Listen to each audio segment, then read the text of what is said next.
Hello everyone, स्वागत है आपका हमारे चैनल पे। और आज है 25 मार्च और हम लोग क्या करते हैं यहाँ पे, जो भी इंपॉर्टेंट न्यूज़ होते हैं जो एग्जाम में पूछे गए हैं या पूछे जाने की संभावना है, उसको यहाँ पे क्या करते हैं, यहाँ पे डिस्कस करते हैं। और आपसे एक अनुरोध है, अगर आपको हमारा चैनल, अगर हमारा कंटेंट, अगर हमारा तरीका आपको पसंद आता है ना, तो प्लीज़ आप जो है ना वहाँ पे अपना फीडबैक देंगे, अपना रिएक्शन वहाँ पे व्यक्त करेंगे। और ये आपसे हम्बल रिक्वेस्ट रहेगा हमारा। चलिए स्टार्ट करते हैं हम लोग अपने टॉपिक पे। सबसे पहला देख लीजिए, यहाँ केजरीवाल ने ईडी हिरासत में रहते हुए, ठीक है, जो मुख्यमंत्री हैं दिल्ली के, उन्होंने सरकारी आदेश जारी किया, ठीक है। और यहाँ पे ईडी ने कहा कि हम इस पे जो है जांच करेंगे कि ये आदेश जो है वैलिड रहेगा या नहीं रहेगा। कुल मिलाकर क्वेश्चन पूछते हैं यहाँ से, मुख्यमंत्री जो दिल्ली के मुख्यमंत्री है, देखिए राज्य के जो मुख्यमंत्री है नॉर्मली कौन उनको अपॉइंट करता है, गवर्नर अपॉइंट करते हैं, ठीक है। जैसे मान लीजिए झारखंड हो गया, बिहार हो गया, यहाँ के गवर्नर, यहाँ के मुख्यमंत्री को कौन अपॉइंट करते हैं, राज्यपाल करते हैं, गवर्नर करते हैं। लेकिन दिल्ली, ठीक है, दिल्ली के मामले में जो है मुख्यमंत्री को और अन्य मंत्रियों को अपॉइंटमेंट कौन करते हैं, राष्ट्रपति करते हैं। ये क्वेश्चन पूछा गया है, ध्यान में रखिएगा इसको, ठीक है। Article 69, article 69 constitution amendment act, ठीक है, संविधान संशोधन 69 जो है ना दिल्ली से जुड़ा हुआ। मैं कई बार इसको जो है जिक्र किया हूँ क्योंकि क्वेश्चन जो है रिपीट करता है बहुत बार और आपको ध्यान में रखना है। दो हो गया फैक्ट यहाँ पे। दूसरा देख लीजिए, ईडी इन्फोर्समेंट डायरेक्ट, ये जो है ना कोई कॉन्स्टिट्यूशनल बॉडी नहीं है, बल्कि इसको जो है आपने देखा होगा फाइनेंस मिनिस्ट्री जो होता है, वित्तीय मंत्रालय होता है, वित्त मंत्रालय, उसके अंतर्गत जो है ना राजस्व विभाग होता है, ठीक है, रेवेन्यू डिपार्टमेंट होता है, उसके अधीन जो है इसको पावर मिला हुआ। आपको बता दें ईडी और सीबीआई में फर्क ये है कि ईडी जो है ना मनी लॉन्ड्रिंग वाला केस को हैंडल करता है, जबकि जो सीबीआई होता है ना वो विभिन्न मामलों को यहाँ पे क्या करता है, हैंडल करता है। अपराध के मामले हो गया, वित्तीय मामले हो गया, भ्रष्टाचार के हो गए, ये तमाम मामले को वो देखता है, ठीक है। एक और फैक्ट याद रखिए गवर्नर के बारे में, तो गवर्नर को ये पावर मिलता है ना, गवर्नर को ये राइट है कि वो किसी भी इमारत को जेल में बदल सकता है, ये पावर है, ठीक है, कॉन्स्टिट्यूशनल पावर मिला हुआ ही है, तो ध्यान में रखिएगा इसको। पहला फैक्ट हो गया। दूसरा आ जाइए यहाँ पे, अभी भाजपा ने जो ना 111 उम्मीदवारों का जो 5वां लिस्ट जारी किया गया है, ठीक है, अच्छी बात है। क्वेश्चन यहाँ से फ्रेम नहीं करेगा, क्वेश्चन पूछेगा लोकसभा का जो योग्यता है। अगर मान लीजिए लोकसभा का इलेक्शन आपको लड़ना है तो उसके लिए मिनिमम क्राइटेरिया क्या होना चाहिए, सबसे पहले तो नागरिक होना चाहिए, आपका एज जो है 25 ईयर्स का होना चाहिए, आप कोई पागल या दिवालियापन नहीं होंगे, ठीक है, बल्कि आप एक साउंड माइंड के होंगे, ठीक है। तो आप ये तमाम फैक्ट को याद रखिएगा, ये लोकसभा के मामले में। राज्यसभा के मामले में देख लीजिए, आपकी उम्र जो 30 वर्ष होना चाहिए। और आपको ये बता दें कि जो राज्यसभा होते हैं 30 वर्ष नागरिक होना चाहिए, और आपको जो है दिवालियापन या पागलपन जैसे लक्षण नहीं होना चाहिए, ठीक है। इन तमाम क्राइटेरिया को ध्यान में रखिएगा, क्वेश्चन जो फ्रेम किए जाते हैं और हमेशा किए जाएंगे। एक और क्वेश्चन पूछा गया था यूपीएससी में, ये जो क्वेश्चन मैंने डिस्कस किया ना आपसे, यूपीएससी में पूछा गया था और स्टेट पीसीएस में पूछा गया था कि सांसद बनने के लिए मिनिमम कितना वर्ष होना चाहिए। तो देखिए आपको पता ही है, राज्यसभा के लिए आपको 30 वर्ष होना चाहिए, लोकसभा के लिए आपको 25 होना चाहिए, तो आंसर यहाँ पे 25 हो जाएगा। ये क्वेश्चन पूछा गया था, आप इसको ध्यान में रखेंगे। फिर हम लोग बात करेंगे, अभी आपने देखा होगा आईएस से संबंधित एक जो इस्लामिक जो स्टेट है ना, आईआईटी की छात्र है, ठीक है, आईआईटी के छात्र है, क्या नाम है उस छात्र का, देख लीजिए यहाँ पे लिखा हुआ है, फारूकी करके कुछ नाम था, है। तो उन्होंने, इसने जो है ना बताया कि मुझे जो है आईएसआई के साथ ज्वाइन होना है, ठीक है। और यहाँ पे आतंकवादी गतिविधियों में, आपको जो पता ही आईएस जो है यहाँ पे आतंकवाद गतिविधियों को जो है फैलाता है। क्वेश्चन फ्रेम यहाँ से नहीं करेगा, क्वेश्चन पूछता है पुलिस हिरासत, यूपीएससी में पूछा गया है। एक होता है जुडिशियल कस्टडी, एक होता है पुलिस कस्टडी। आपको बता दें जुडिशियल कस्टडी में ना पुलिस जो पूछताछ नहीं करेगी आरोपी के साथ, लेकिन पुलिस कस्टडी में दम भर पावर मिल जाता है पुलिस को कि पूछताछ करेगी। अब पूछताछ कैसे करेगी आपको पता ही है। ये क्वेश्चन जो फ्रेम किया गया यूपीएससी में, ध्यान रखिएगा। और ये जो है ना पुलिस हिरासत में भी जो आरोपी है, क्या नाम है इसका, फारूकी, फारूकी जो है ना, ये आईएस के साथ आईएस के साथ जुड़ना चाहता है। इसके संबंध भी पाए गए हैं, कुछ कुछ ऐसे जो इसके सबूत मिले हैं, इसका संबंध जो है इस्लामिक जो आतंकवादी जो संगठन है उससे जुड़ा हुआ है। तो पुलिस कस्टडी और जुडिशियल कस्टडी में फर्क याद रखिएगा, यूपीएससी में पूछा गया है क्वेश्चन आपका। फिर आगे हम लोग बढ़ेंगे तो जो हमें महत्वपूर्ण देखने को मिल रहा है यहाँ पे, ये देखिए अंतरिक्ष क्षेत्र में छोटे देशों के लिए भारत जो है ना प्रकाश स्तंभ के रूप में कार्य कर रहा है, ठीक है, अच्छी बात है। क्वेश्चन फ्रेम यहाँ से करता है, ये वाला देख लीजिए। इसरो, इसरो से पूछता है यहाँ पे, इसरो का स्थापना कब हुआ, 1969 में, ठीक है। इसके वर्तमान में अध्यक्ष कौन है, एस सोमनाथ। ये सब तमाम फैक्ट याद रखिएगा, वनडे एग्जाम के लिए महत्वपूर्ण है। और आपको ये बता दें विश्व आर्थिक मंच भी न्यूज में आ गया, वर्ल्ड इकोनॉमिक फोरम, जब जानते हैं इसका जो एनुअल जो मीटिंग होता है, इसका होता है एनुअल मीटिंग वहाँ होता है डावोस स्विट्जरलैंड में। डावोस स्विट्जरलैंड में होता है, याद रखिएगा एनुअल मीटिंग। इस बार का थीम पता है क्या है? रीबिल्डिंग ट्रस्ट, ये थीम है इस बार का। तो पूछने की पूरी संभावना है, वीवीआई है ये, याद रखिएगा। और इसके बाद मुझे कुछ खास नज़र नहीं आ रहा है। चलिए आगे बढ़ेंगे हम लोग, फटाफट चीज़ों को देख ले रहे हैं। चुनावी बॉन्ड तो पता ही है, मैंने इसको एक हफ्ता से यहाँ पर डील कर रहे हैं। चुनावी बॉन्ड क्या है, 2017 में इसको जो है लॉन्च किया गया था, 2018 में इम्प्लीमेंट किया गया था, और इसको जो है सुप्रीम कोर्ट ने इसको क्या कर दिया, असंवैधानिक करार दे दिया गया। ये सब कहानी सब पता ही है आपको। चलिए सबसे पहले इस आर्टिकल में देखेंगे नशे का कारोबार। यहाँ पे नशे का कारोबार वाला जो क्वेश्चन है ना, मेंस राइटिंग में आपको काम करेगा, ठीक है। यहाँ पे पूछेगा कि राज्य के सामने आंतरिक जो चुनौतियां हैं क्या है, तो नशे के कारोबार को लेकर इस पे जो है काबू कर पाना जो है राज्य के सामने एक बहुत बड़ा चुनौती बना हुआ है। क्योंकि देखिए नशे जो है यहाँ पे जो शराब नकली शराब बनाए जाते हैं, वहाँ से धंधा चलता है। तो इस चीज़ पे जो है लगाम लगा पाना या उस पर जो है रोक लगा पाना जो राज्यों के सामने बहुत बड़ा चुनौती बना होता है। क्योंकि इसमें कहीं ना कहीं प्रशासन भी जो है मिली भगत रहता है यहाँ पे। तो ये तमाम चीज़ के बारे में डिस्कस किया गया है, तो आप लोग याद ध्यान रखिएगा।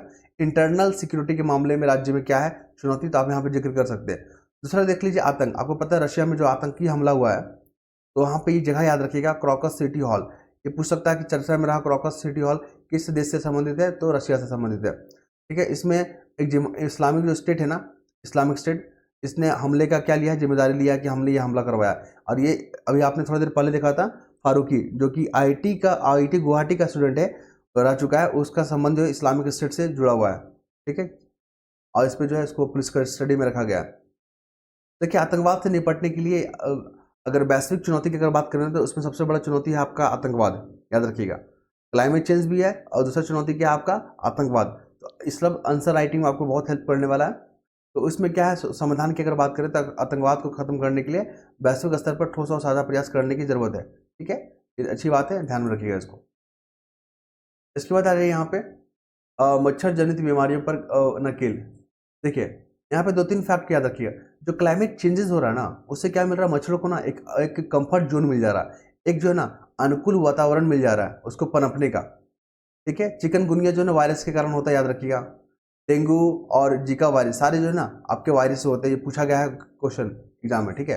वायरस से होने वाले कौन कौन सा रोग है, चिकनगुनिया, डेंगू, जीका वायरस, याद रखिएगा। और आपको बता दें चिकनगुनिया के लिए कोई अभी तक जो है कंप्लीट टीका नहीं बन पाया, तो स्टेटमेंट फ्रेम करके पूछ सकता है कि हाल ही में चिकनगुनिया के जो है टीके जो है हम लोग डेवलप कर लिए गए हैं वैश्विक स्तर पर, ऐसा कुछ नहीं है, ध्यान रखिएगा इसको।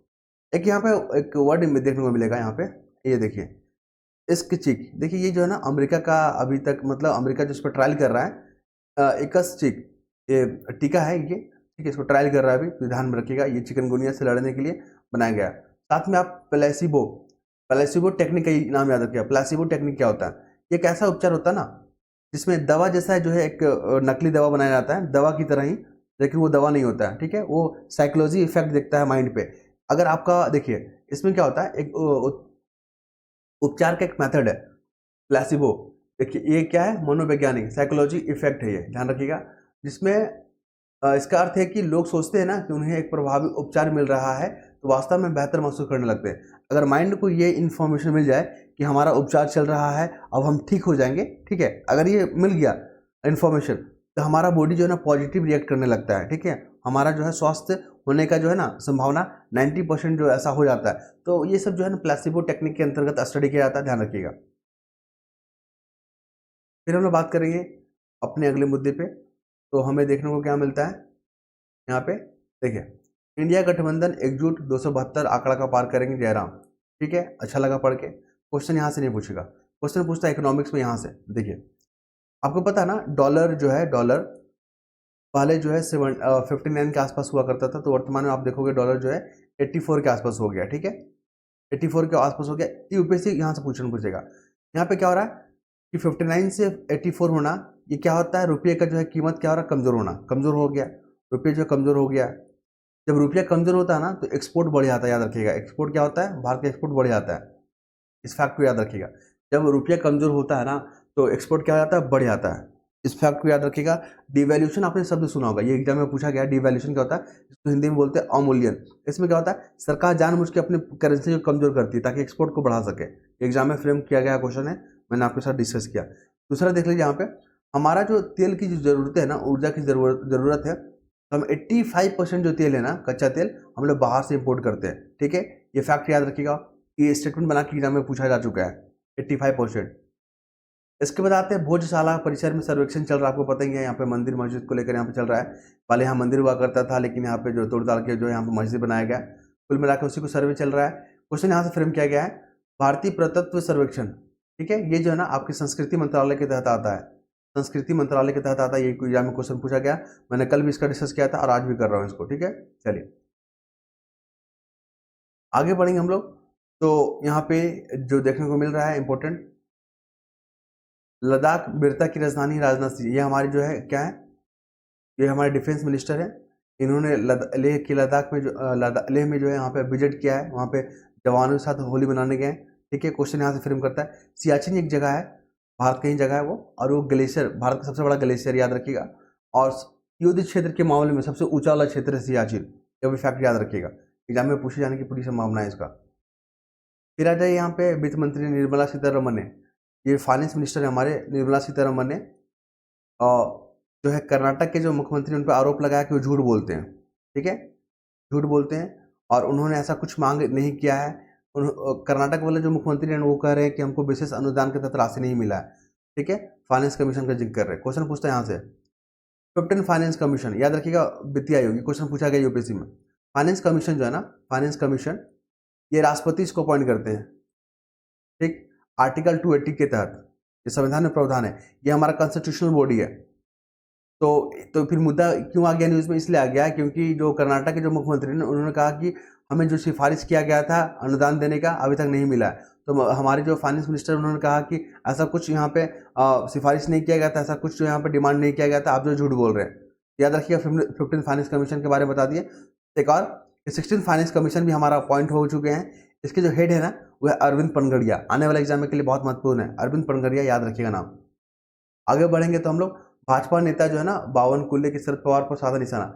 कांग्रेस वाला बोल रहे हैं, बीजेपी पे आरोप लगा रहे हैं कि वो लोग जो है ना संविधान बदलने की कोशिश कर रहे हैं। आपको बता दें, संविधान बदलने का जो है ना क्वेश्चन यहाँ से पूछता है, संविधान जो अगर आपको चेंज करना है, संविधान में संशोधन करना है, आर्टिकल 368 याद रखिएगा, इसी के तहत आप संविधान में क्या करोगे, संशोधन करोगे। एक बेसिक स्ट्रक्चर वर्ड आता है, बेसिक स्ट्रक्चर, आधारभूत संरचना। ये 1973 का जो केशवानंद भारती जो केस आया था ना, केरल वर्सेस जो भारत बनाम केरल वर्सेस जो राज्य वाला जो केस आया था 1973 में, उसमें बेसिक स्ट्रक्चर को डिफाइन किया गया था। देखिए, परिभाषा नहीं दिया गया, हमारे संविधान में परिभाषा नहीं दिया गया, लेकिन ये बता दिया कि ये सब जो है ना बेसिक स्ट्रक्चर के अंतर्गत आता है समय समय पर। तो क्वेश्चन पूछा गया है बेसिक स्ट्रक्चर को लेकर, क्या बेसिक स्ट्रक्चर को यहाँ पर डिफाइन किया गया, परिभाषित किया गया? तो बिल्कुल नहीं, लेकिन हाँ समय समय पर ये मुद्दे इसमें डाल दिए जाते हैं कि हाँ ये बेसिक स्ट्रक्चर के अंतर्गत आता है। ठीक है, चलिए और क्या बता दें आपको यहाँ पे, क्या इंपॉर्टेंट जो एग्जाम में पूछे जा सकते हैं संविधान को लेकर। देखिए, संविधान का जो प्रीएम्बल है ना, याद रखिए प्रीएम्बल, एक बार खाली अमेंडमेंट हुआ है 42 कॉन्स्टिट्यूशन अमेंडमेंट एक्ट के तहत ये क्वेश्चन पूछा गया है 1976 में। आपको बता दें 42 कॉन्स्टिट्यूशन अमेंडमेंट एक्ट है ना, इसको मिनी कॉन्स्टिट्यूशन के जो है दर्जा दिया गया। क्यों? बहुत बार संशोधन हुआ था, बहुत सारे ऐसे प्रावधान जो है संशोधन किए गए थे, लेकिन बोलेगा प्रीएम्बल में कब संशोधन किया गया? एक बार प्रीएम्बल में, जो we the people of B,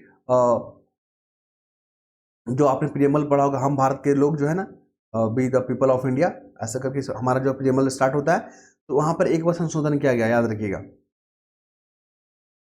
आगे बढ़ेंगे तो यहाँ पर दो फैक्ट निकल के आ रहा है। सबसे पहले जो कश्मीर में जो है ना, याद रखिएगा लिथियम का भंडार पाया गया है। ये बीपीएससी में आने वाला पूरा संभावना है इस बार, लिथियम का भंडार कहाँ है? कश्मीर में है। ये पहला फैक्ट हो गया। दूसरा देख लीजिए यहाँ पे, लद्दाख जो है ना, शेड्यूल जो है 6 है, शेड्यूल जो है 6 का दर्जा मांग रहा है कि यहाँ पे शेड्यूल 6 का दर्जा दे दिया जाए। ठीक है, तो शेड्यूल 6 का अगर दर्जा मिल जाएगा तो लद्दाख को क्या फायदा होगा? आपको बताते हैं लद्दाख जो है वर्तमान में यूटी है, यूनियन टेरिटरी है। ठीक है, याद रखिएगा। और अगर इसको शेड्यूल 6 का दर्जा दे दिएगा ना, तो वहाँ पे जो जिला परिषद होता है ना, जिला परिषद, उसको जो है विशेष जो है कानून बनाने का अधिकार मिल जाता है, जैसे भूमि को लेकर, जल को लेकर, तमाम जो कानून बनाएगा। ठीक है, इसलिए वहाँ पे एक वांगचुंग जो है ये कार्य करता है। वांगचुंग वो जो है केंद्र शासित प्रदेश लद्दाख को राज्य का दर्जा और 6ठी अनुसूची के तहत संवैधानिक सुरक्षा उपायों के समर्थन में भूख हड़ताल पर है, याद रखिएगा।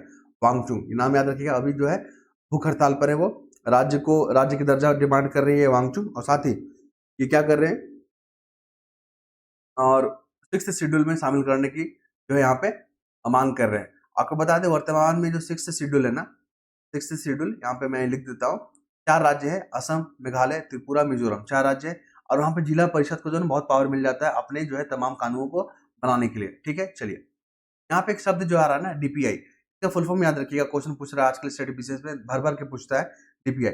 तो डिजिटल पब्लिक इंफ्रास्ट्रक्चर होता है डीपीआई का फुल फॉर्म। और जो आपको बता दें वर्ल्ड इकोनॉमिक फोरम के जो एक संस्था है, उसकी जो हेड है, उन्होंने भारत की तारीफ की है कि उन्होंने भारत में जो है ना डिजिटल प्रौद्योगिकी को लेकर जो है बहुत अच्छा जो यहाँ पे अवसर है, तो इन्वेस्टर जो है इन्वेस्ट करना चाहते हैं, तो यहाँ पे भारत के सामने अच्छा मौका है। चलिए आगे बढ़ेंगे हम लोग। तो यहाँ पर जो हमें फैक्ट देखने को मिल रहा है, क्या देखने को मिल रहा है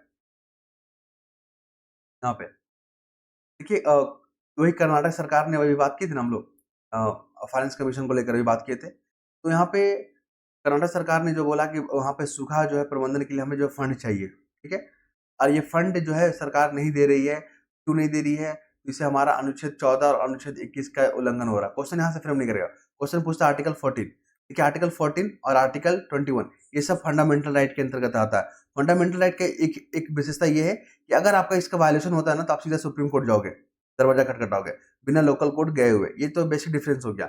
आर्टिकल 14 हमें क्या डील करवाता है, आर्टिकल 14 हमें डील करवाता है right to equality, right to equality, याद रखेंगे इसको। इसके तहत जो है ना, मतलब विधि के सामने जो लॉ है ना, सबके लिए बराबर कानून होगा, ठीक है, कानून के सामने सब बराबर होंगे। आर्टिकल 21 डील क्या करता है, आर्टिकल 21 डील ये करता है लाइफ टू लिबर्टी, ठीक है, राइट टू लिबर्टी का मतलब आपको अगर प्राण का जो है, आपको मतलब विधि द्वारा स्थापित जो है प्रक्रिया के द्वारा ही जो प्राण को जो है त्यागा जा सकता है या कुछ किया जा सकता है आपके साथ, ठीक है, बिना ऐसा कुछ नहीं। तो यहाँ पे राइट टू इक्वालिटी याद रखिएगा और राइट टू लिबर्टी भी याद रखिएगा, आर्टिकल 21 के तहत हमें प्रदान किया गया है। आर्टिकल 21 ए भी याद रखिएगा। आपको पता है ना 86 कॉन्स्टिट्यूशन अमेंडमेंट एक्ट के तहत 2002 में जो है जो 6 से 14 वर्ष के जो बच्चों को जो फ्री एलिमेंट्री एजुकेशन देने की बात की गई है, ये हमारा कॉन्स्टिट्यूशनल प्रोविजन याद रखिएगा, ये हमारा संवैधानिक अधिकार है। तो ये तमाम फैक्ट याद रखिएगा, क्वेश्चन पूछे जाने की पूरी संभावना है यहाँ से। आगे बढ़ेंगे हम लोग। हाँ, आर्टिकल 21 से एक बार क्वेश्चन क्या पूछा गया था, देखिए मैं आपको बार-बार जिक्र कर रहा हूँ, और आर्टिकल 21 से क्वेश्चन पूछा गया था कि अपने जीवन साथी, अपने मनपसंद के जीवन साथी के साथ शादी करने का जो अधिकार है ना, आर्टिकल 21 के तहत ही आता है। और ये यूपीएससी में, सीएसआईआर का एग्जाम में और अदर स्टेट पीसीएस में पूछा गया है, ध्यान रखिएगा इसको। आगे बढ़ेंगे हम लोग। तो यहाँ पर देखने को मिल रहा है भारत और रूस के संबंध के बारे में, देखिए आंसर मेन राइटिंग में आपको काम आने वाला ही है।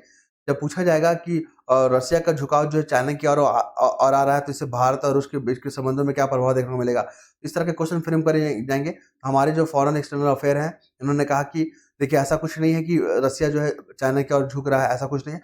रसिया और भारत एक दूसरे के हितों को जो है समान महत्व देते हैं, और एक दूसरे के हितों को जो है विशेष यहाँ पे क्या करते हैं, ध्यान देते हैं। इस तरह की बातें की गई है। चलिए आर्टिकल 370 याद रखिएगा, एग्जाम में क्वेश्चन पूछे गए पहले भी।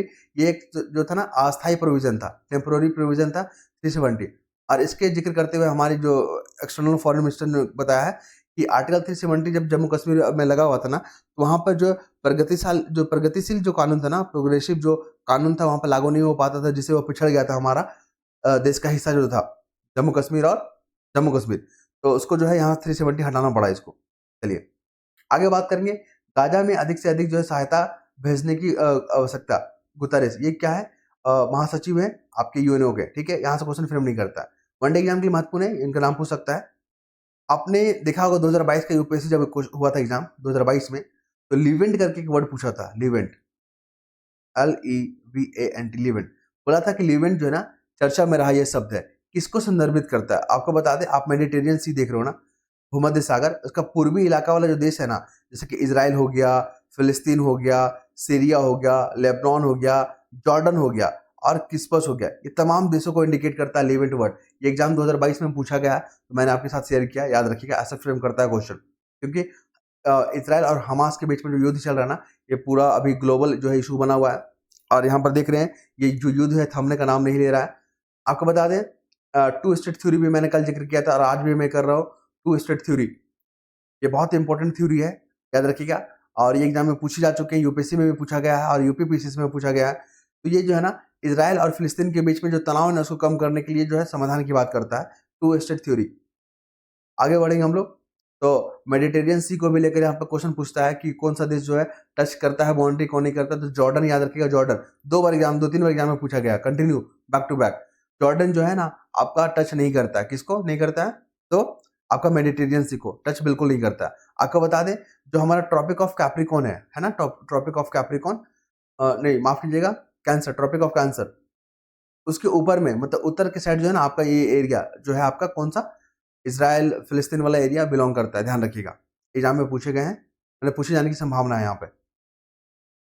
फिर आ जाइए स्पोर्ट्स सेक्शन में, मुझे कुछ खास नजर नहीं आ रहा है, बस एक टॉप्स वाला योजना याद रखिएगा। टॉप्स ये जो है ना टारगेटेड ओलंपिक पोडियम स्कीम है, जो कि जो भी बेहतर खिलाड़ी हैं उनको जो है ना विश्व स्तरीय सुविधा प्रदान किया जाएगा, उनको एक ऐसा माहौल दिया जाएगा ताकि वह जो अंतर्राष्ट्रीय जो है प्रतिस्पर्धा में बेहतर परफॉर्मेंस कर सके। ठीक है, तो ये था हमारा न्यूज़पेपर, मैंने जिसको फटाफट जो आपके सामने परोस दिया है ताकि आपको एग्जाम के लिहाज से महत्वपूर्ण चीज पढ़ने और खोजने में दिक्कत का सामना ना करना पड़े।